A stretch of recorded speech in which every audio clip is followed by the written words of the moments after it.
Welcome back, ladies and gentlemen. Our political insider, Senator John Mc Cain, tells Chuck Todd that he hopes President Trump has been sucked into the D.C. swamp. Nice. That's one more reason why we need John Mc Cain to move on.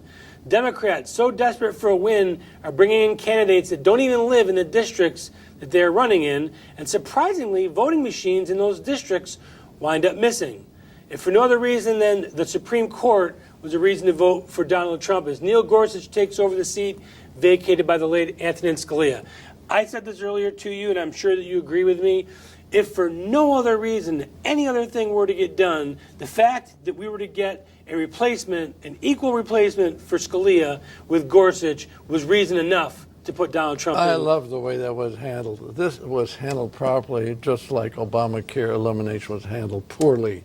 This was handled perfectly. So what? So the senator from New York, what's his name? Schmuck Schumer? Yeah, he's a schmuck, all right. Schumer said, we will filibuster. Okay, fine, filibuster, go ahead. We're choosing to ignore the rule, and 51 senators, actually 52 senators voted for Gorsuch, and he was in. And thank God for that. And I think Manchin from West Virginia, a Democrat, voted for him, which surprises me because a couple of years ago, I thought Manchin might leave the Democrat Party because he really does not seem like a Democrat. He has left the Democratic Party. He's just a Democrat in name only.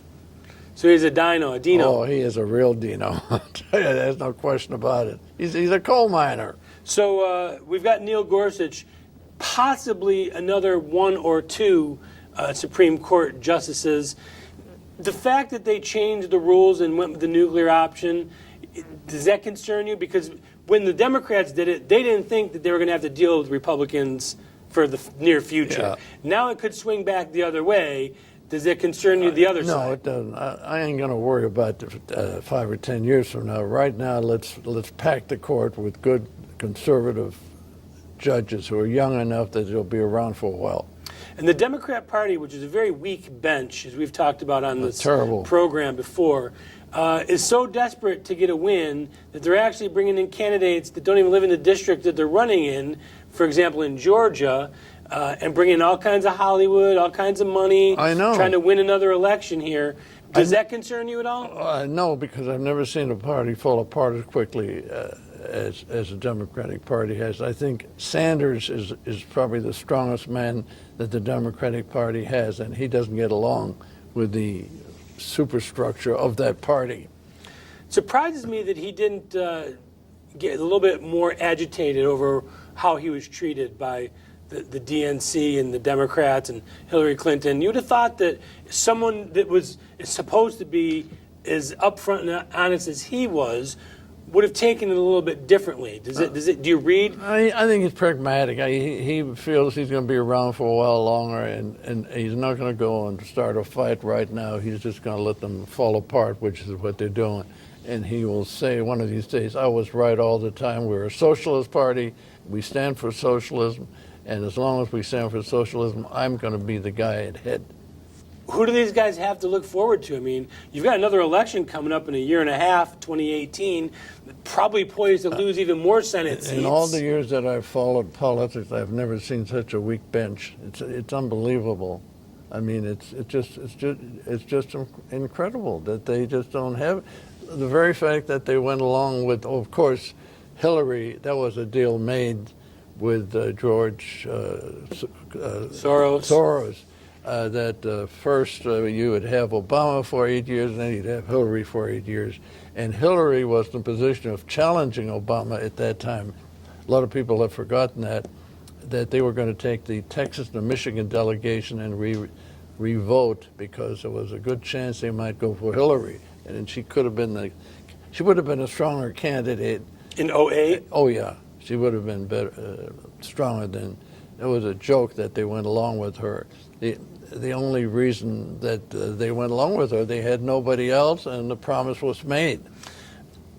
Another Republican that I would like to see move on is John McCain. Lindsey Graham, his cohort, Susan Collins. I mean, I could name a bunch of them. Even Paul Ryan, I think, has seen his better days. But John McCain actually said on television that he would like to see Donald Trump get sucked in to the D.C. establishment. That's exactly the kind of thing that I want John McCain to leave because of things like that. John McCain is still smarting from the lousy campaign that he ran against Obama. He never put on a real fight against Obama. He handed it to him on a silver platter. And he was a very weak candidate, and weak candidates or weak people always try to blame somebody else for their weakness. And can't take away from him, the man was a war hero. I wouldn't even call him a war hero. He was shot down, as Trump would say, he was shot down, and then he was, the heroic part of it was that he would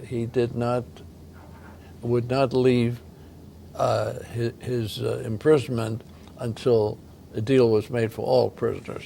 He wouldn't give up his men. Yeah, that was. And he was tortured. So, yeah, I mean, yeah, that was a heroic part of it. But after at some point, you're 75 years in the Senate. Enough is enough, and you need to move on. But I think he's at that point. He's a weak candidate. He's always, you got to be tough, and he's not tough. He's always willing to give the other side the benefit of the doubt. There's been a lot of accomplishments that have been overshadowed by the Trump administration. Name a couple of the accomplishments that I think people have not been paying attention to. Supreme Court being one of them. That was masterful. The way that was, after the way they screwed up on the Obamacare, they sure did a great job on Gorsuch. So tax reform, is that coming soon or is that not coming soon? Well, I think that's coming up. I think what they're going to try to do, I think they're working very hard to make a new presentation of health care. I think they've got to get that out of the way before they go. You do? Yes, I do. Why? Why? Because it's so much of the Obamacare thing got itself involved in the tax situation. And it's integrated, and it's always going to be hanging over this, and it can be done. I mean, if they really are serious about bringing it before the majority of the House and Senate, they can do it.